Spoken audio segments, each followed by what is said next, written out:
Hola todos, chicos! Hey! What's going on, you guys? What's going on, you guys? G'day, guys. What's going on? G'day. G'day, all Hola, you beautiful. Hola todos, chicos. Hola a todos. El estilo, yo soy Tania. Damn. And what are we doing today? That makes ¿Qué me... vamos a hacer hoy? Oh, keep speaking Spanish, darling. Keep doing it. Okay, I don't want... Ah. Hey, let me get some strawberries, right? And speak Spanish to me, not be just...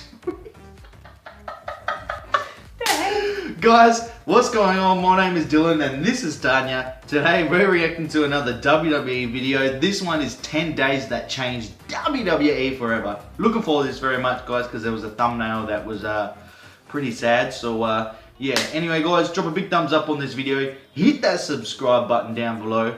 Just bang, bang, bang. Without further ado, let's get into today's video. Let's get it. Vamos! Vamos! Vamos! That's how you say it. Vamos! Vamos! Vamos.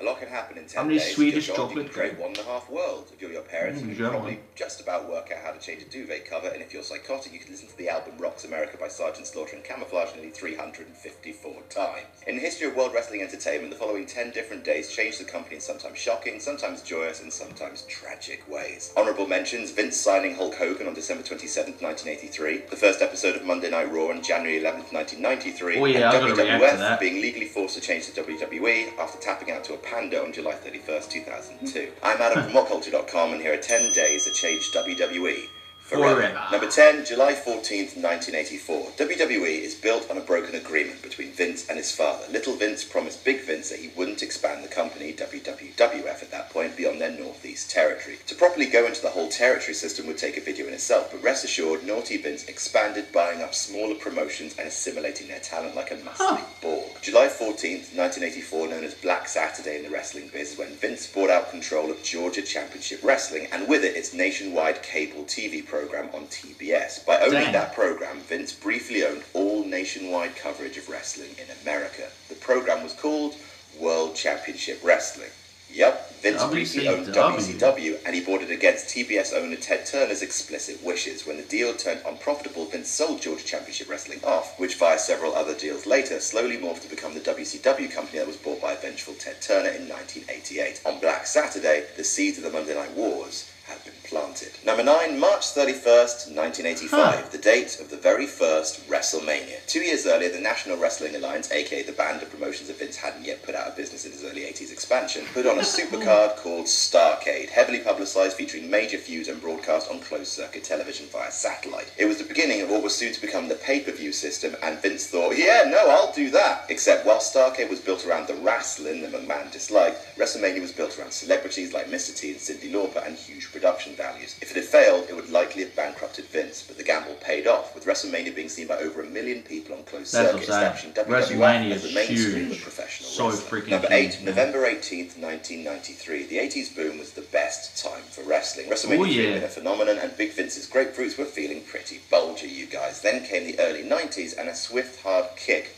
to those fruits. Vince was indicted in November of 1993 with multiple charges involving the distribution of steroids to his wrestlers, while Vince would later be acquitted in the famous steroids trial of 1994. Is that a designer neck brace, Vince? The PR was crushing. Vince was presented in the mainstream press as essentially a drug dealer, and the reputation of wrestling was dragged through the dirt, presenting them all as dangerous, roided up juice heads. You could say that WWE's public image has never fully recovered from the steroid scandal. Number 7, September 4th, 1995. Well, this is what happens when you piss off billionaire Ted. In 1988, Mr. TBS, the Long Island Teddy T, bought the conglomeration of Southern Territories that had been assembled by a man called Jim Crockett, now going by World Championship Wrestling. But it was in 1995 that he decided to take the fight to Vince directly. 2 channels, 1 time slot. Raw for WWF, and for WCW, Monday Nitro. The first episode aired on September 4th, 1995 from the Mall of America, and things got personal straight away, with former WWF star Lex Luger surprising everyone by walking in on Nitro's first ever main event. Big Ted had a fatter checkbook and could lure away Vince's versus big boys with big bucks, Lex Luger being the first of the Monday Night Wars, which would push WWF to the brink of financial collapse. Number 6, November 9th, 1997, the Montreal Screwjob, the night that Vince screwed Brett if you ask most people, or that Brett screwed Brett if you ask Vince. Look, we've explained the Montreal Screwjob enough. If you don't know what it is, walk away right now. What's so monumental are the consequences. See, prior to this, WWF was having its ass systematically kicked in the ratings by WCW thanks to that whole NWO thing. Now, WWF had the right hero in the form of renegade babyface Steve Austin, but it needed the right villain. Step right up, Winston Vincent. The huge fan backlash created by the Screwjob took Vince McMahon from his role as commentator, outed him as owner of the company, and forced him in front of the camera where fans told him what they thought of him was giant shit. They went with it, and Vinnie Mac became possibly the most important heel of all time, his feud with Stone Cold finally pushing WWF above WCW in the ratings. Number 5, March 23rd, 2001.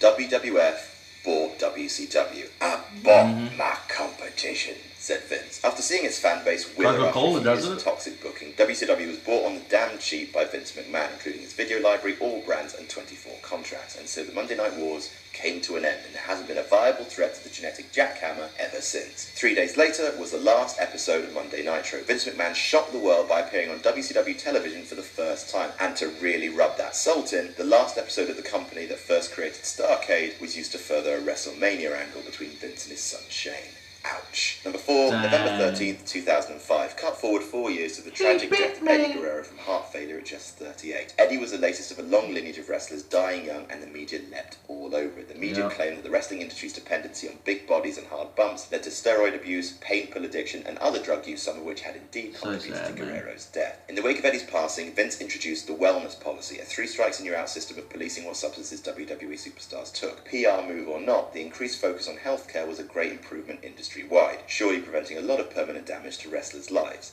But for one man, it will be too little, too late. Number 3, June 24th, 2007. On this fateful day, Chris Benoit killed his wife, his son, and himself. It's one of the darkest days in the history of professional wrestling, and it had some fairly drastic consequences. A scan of Benoit's brain revealed that it was in catastrophically bad shape, mangled by countless concussions. Once again, Vince, to his credit, stepped up, took responsibility, and initiated change. Concussion tests became rigorous, the amount of offense that targeted the head was reduced, and the chief offenders of causing concussions like chair shots to the head became banned. It's a deep and upsetting irony that by dying, Guerrero and Benoit made the wrestling world a lot safer in the long term. Number 2, July 22nd, 2008, a day that will live in infamy, the day that WWE was deemed PG by its network distributors. After the death of Chris Benoit and with Linda McMahon prepping a Senate run, Vince decided that WWE needed to drastically improve its image and become family friendly. Gone were the bikini contests, gone was the intentional blood, gone was the cursing, and gone was a lot, and I mean a lot, of the fans' patience. Bring back TV 14, screamed the horde, breath heavy with that weird cheesy smell. Nope, responded WWE, and the PG era has lasted ever since, though rumours are ever brewing about WWE embracing edgier content like blood packs recently. Is the PG era nearly over? Probably not. And number 1, February 24th, 2014, the launch of the WWE Network. Well, this has had all sorts of drastic consequences. It's a long-term strategy, which is good, because short-term, all f***ing hell broke loose because it all but killed off their pay-per-view business. Stock went down, wrestlers were up in arms about their pay-per-view bonuses being in jeopardy, the pay-per-view providers naturally went super crazy, and subscribers didn't climb nearly as quickly as once predicted. But it also means, Jesus Christ, all of the pay-per-views in one place. A vector for brand new styles of WWE programming, and lest we forget, NXT. With subscribers climbing, WWE seems to have pulled it off, but it's perhaps the biggest gamble they've taken since introducing WrestleMania, which, by the way, is now free to new subscribers this year, which is utterly mental. And if the network still ends up failing, Vince and Co will adapt. If nothing else, these 10 incredible days prove that. And that's our list. Did we miss any out? Tell us about... Yes, you took my money, WWE. You took my money. You took my money and you gave me that at Royal Rumble. It's disgusting. I want my $9.95 back. You took my money. Anyway, guys, that being said, that being said, guys, if you enjoyed today's video, drop a big thumbs up. Hit that subscribe button down below. And until next time, both Tanya and I will speak to every single one of you beautiful people later. Goodbye. Cracky.